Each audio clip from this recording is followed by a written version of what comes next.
கிறிஸ்துவுக்குள் பிரியமானவர்களே, உங்கள் யாவரையும் அன்போடு கூட வாழ்த்துகிறேன். மகிழ்ச்சி டிவி வழியாக உங்களை சந்திப்பதிலும் ஆண்டுடைய இறை சத்தியங்களை உங்களோடு பகிர்ந்து கொள்வதிலே கடவுளுக்கு நன்றி சொல்கிறேன். இந்த நாளிலே ஆண்டுடைய இறை வார்த்தை நாம் தியானிக்கும்படி தெரிந்து கொள்ளப்பட்ட திருமறை பகுதி செப்பனியா 3ஆம் அதிகாரம் 14வது வசனம்.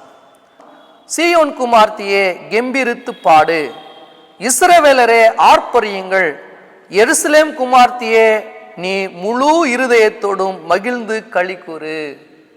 அன்புக்குரிய கடவுளுடைய பிள்ளைகளே, இன்றைய காலகட்டங்களில் வேகமான உலகத்தில் வாழ்ந்து கொண்டிருக்கிறோம். போராட்டம் நிறைந்த ஓடிக்கொண்டிருக்கிற வாழ்க்கையில் ஒவ்வொரு நாளும் மனிதனுடைய வாழ்க்கை நிம்மதி இல்லாத சூழல். அநேக பிரச்சனைகளின் மத்தியில், அநேக போராட்டங்களின் மத்தியில் ஒவ்வொரு நாளும் மனிதன் ஓடிக்கொண்டே இருக்கிறான், உழைத்து கொண்டே இருக்கிறான். நிம்மதி என்பது சற்று கடினமாகவே உள்ளது. இன்றைய வாலிபர்கள் மத்தியிலும் புதிதாக திருமணமாகி வாழ்க்கைக்காக போராடுகிற மக்களிடத்துல வாழ்க்கையை குறித்து என்ன என்று கேட்டோம் என்று சொன்னால், சிலர் சொல்லுவார்கள், என்னதான் வாழ்க்கை, ரொம்ப போராட்டமான வாழ்க்கையா இருக்குது, அனுதினமும் ஓடிக்கொண்டே இருக்கிறோம், நிம்மதி இல்லாத சூழல், சம்பாதிக்கிறதெல்லாம் வட்டியாகவும் இஎம்ஐயாகவும் போய்கொண்டே இருக்கிறது, போராடி கொண்டிருக்கிறோம், நிம்மதி இல்லாத சூழல் என்று வாழ்க்கையினுடைய அனுபவங்களை, வேதனைகளை அநேக வலைத்தளங்களில் பகிர்ந்து கொள்வதை நாம் பார்க்கிறோம். ஆனால் இன்றைக்கு ஆண்டுடைய இறை செய்தி செப்பனியா வழியாக இஸ்ரவேல் மக்களை பார்த்து கடவுள் சொல்கிறார், சீயோன் குமார்த்தியை கெம்பீரித்து பாடு. ஒரு சந்தோஷத்தின் செய்தியை கடவுள் கொடுக்கிறார்.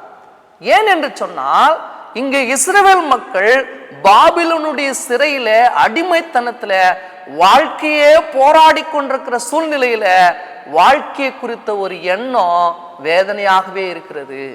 எப்போது மாறும் வாழ்க்கை, எப்போது விடுதலையாக்கப்படுவோம், எப்போது சந்தோஷமாய் வாழ்வோம் என்ற ஒரு கேள்விக்குறியான வாழ்க்கையில அந்த மக்கள் வாழ்ந்து கொண்டிருக்கிறார்கள்.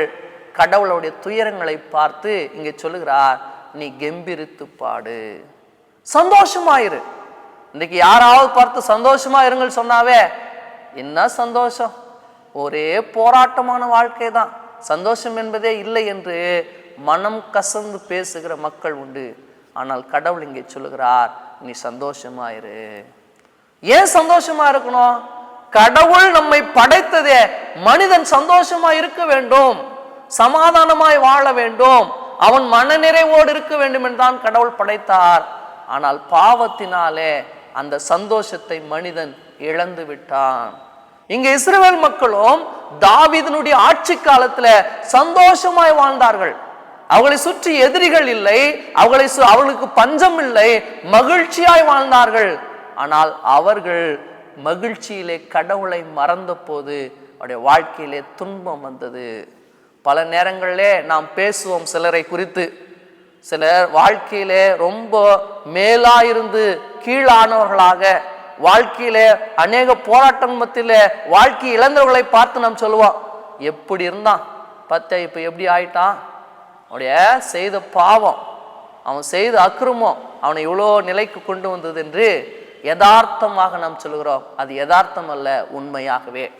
ஏனென்றால் இஸ்ரவேல் மக்களும் அப்படிதான் வாழ்ந்து கொண்டிருந்தார்கள்.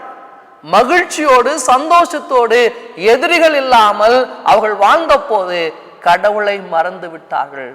சுகபோன போக்கிலே வாழ்ந்த போதுதான் ஆண்டவர் அவருடைய பாவங்களை உணரத்தக்க, அவருடைய அக்கிரமங்களை அவர்கள் தெரிந்து கொள்ளும்படியாக ஆண்டவர் அவர்களை பாபிலோன் ராஜா வழியாக தண்டிக்கிறார். தோண்டு போன நிலையில மனம் கசந்து வாழ்ந்த போது கடவுள் அவருடைய கூக்குரலுக்கு செவி கொடுத்து இங்கே சொல்லுகிறார், நீ கெம்பீரித்து பாடு, சந்தோஷமாய் வாழு, ஏனென்றால் உன் ஆக்கினை எல்லாம் உன்னை விட்டு அகற்றி விட்டேன். அடுத்த வசனத்துல அதுதான் சொல்றார். 15ஆம் வசனத்துல, கர்த்தர் உன் ஆக்கினைகளை அகற்றி உன் சத்துருக்களை விலக்கினார், இஸ்ரவேலின் ராஜாவாகிய கடவுள் உன் நடுவிலே இருக்கிறார். அப்போ கடவுள் நம் நடுவிலே இருக்கும் போது நாம் எதை குறித்து கலங்க வேண்டாம். இந்த உலகத்துல நீங்களும் நானும் நம்புகிற எல்லாமே நம்மை கைவிட்டு விடும். அது மனிதர்கள் ஆனாலும் சரி, பொருட்கள் ஆனாலும் சரி, பணமானாலும் சரி, செல்வங்கள் ஆனாலும் சரி. ஏன் நம்முடைய சரீரத்தை நீங்களும் நானும் நம்பிக்கொண்டிருக்கலாம். நான் பலத்தோடு இருக்கிறேன், ஆரோக்கியமா வாழ்ந்து கொண்டிருக்கிறேன், எனக்கு சொத்து சேர்த்து வச்சுட்டு இருக்கிறேன், என்னுடைய உறவுகள் எல்லாம் இருக்குது என்று. இல்லை, இவைகள் எல்லாம் ஒரு நாள் நம்மை கைவிட்டு விடுவோம். ஆனால் கடவுள் நம்மோடு இருந்தால், கடவுள் நம்முடைய வாழ்க்கையில நிலைத்திருந்தால், நம்முடைய வாழ்க்கையில கஷ்டத்தின் மத்தியிலும் அவர் நமக்கு தோள் கொடுப்பார். இன்றைக்கு நீங்களும் நானும் நம்புகிற அனைத்துமே நம்மை கைவிட்டு விடும். அது உறவுகளானாலும் சரி, கணவரானாலும் சரி, மனைவி ஆனாலும், பிள்ளைகள் ஆனாலும் சரி, நாம் நம்புகிற அனைத்து கைவிட்டு விடும். ஆனால் கடவுள் ஒரு நாளும் நம்மை கைவிடுவதில்லை.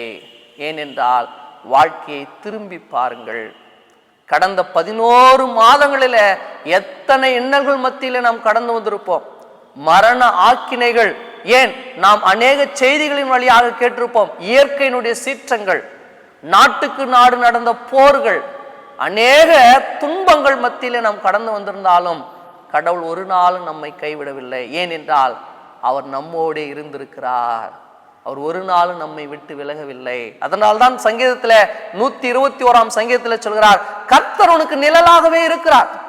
அப்போ கடவுள் ஒவ்வொரு நாளும் நம்முடைய நிழலாகவே நம்மோடுவே பயணித்துக் கொண்டிருக்கிறார்.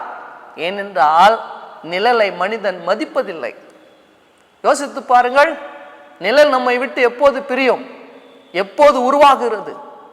ஒரு குழந்தை கருவிலே உருவாக்கும் போது அது நிழலோட்டமாக தான் தெரியப்படுகிறது. ஸ்கேன் என்பது நிழலோட்டம். அந்த நிழலோட்டம் எப்போது உருவாகிறதோ அப்போதுந்தே கடவுள் நம்மோடு இருக்கிறார். அதை தான் சொல்றார், உன் கருவை என் கண்கள் கண்டது. அப்போ கடவுள் நம்மை கருவிலே கண்டிருக்கிறார், நம்மோடுவே பயணிக்கிறார். எப்போதெல்லாம்? ஒவ்வொரு நாளும். ஏன்?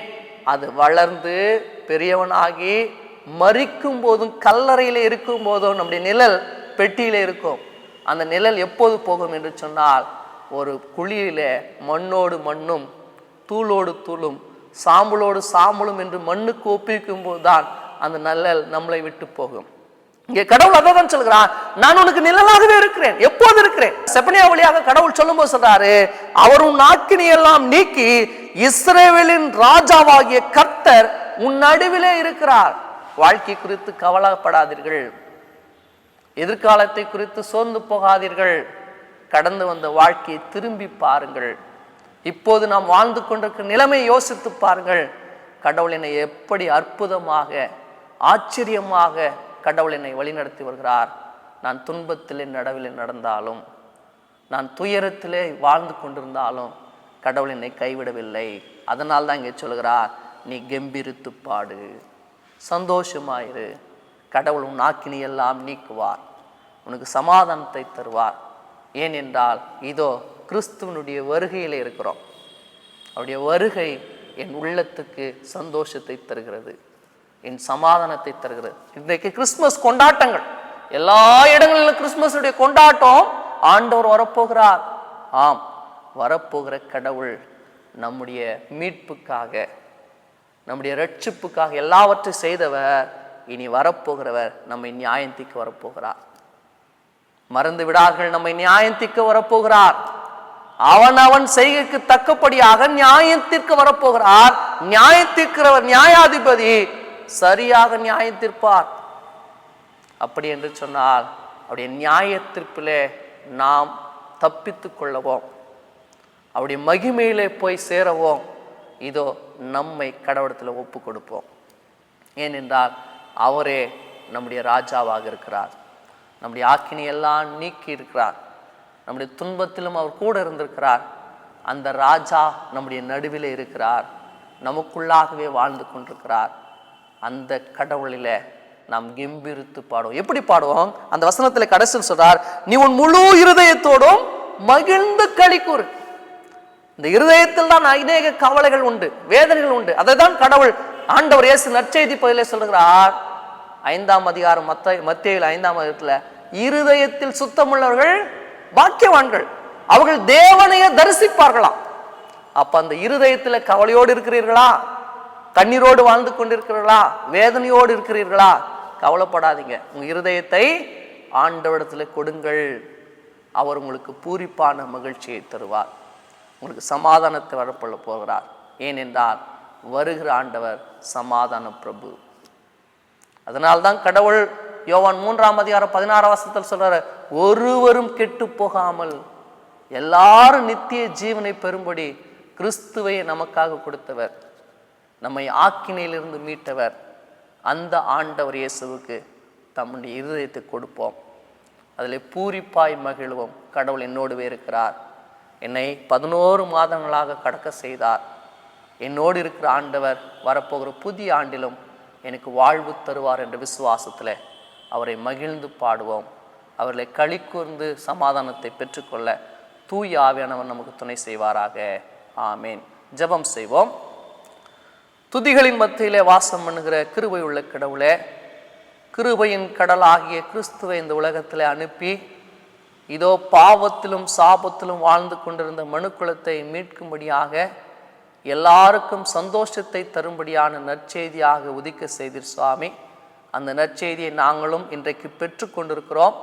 இதோ அதிலே நாங்கள் மகிழ்ந்து களி கூறி எங்கள் இருதயத்தை உம்மிடத்தில் ஒப்படைக்க ஆண்டவர் எங்களுக்கு கிருபை செய்திருக்கிறீர். நன்றியோடுமை துதிக்கிறோம். ராஜாவாகிய நீர் எங்களுக்குள்ளாகவே இருக்கிறீர் என்ற விசுவாசத்தில் எதை குறித்து கலங்காதபடி வேதனை அடையாதபடி உம்மிலே நிலைத்து வாழ தூய ஆவியானவர் வழியாக எங்களுக்கு கிருபை செய்யும். இயேசு கிறிஸ்துவின் வழியாய் ஜெபிக்கிறோம் நல்ல பிதாவே. ஆமென். நமது ஆண்டவராகிய இயேசுவின் கிருபையும் பிதாவின் அன்பும் தூய ஆவியுடைய தேவ பிரசன்னமும் பாதுகாப்பும் உங்கள் அனைவரோடும் இன்றும் என்று சதா காலங்களில் இருந்து உங்களை பலப்படுத்தி காப்பாராக.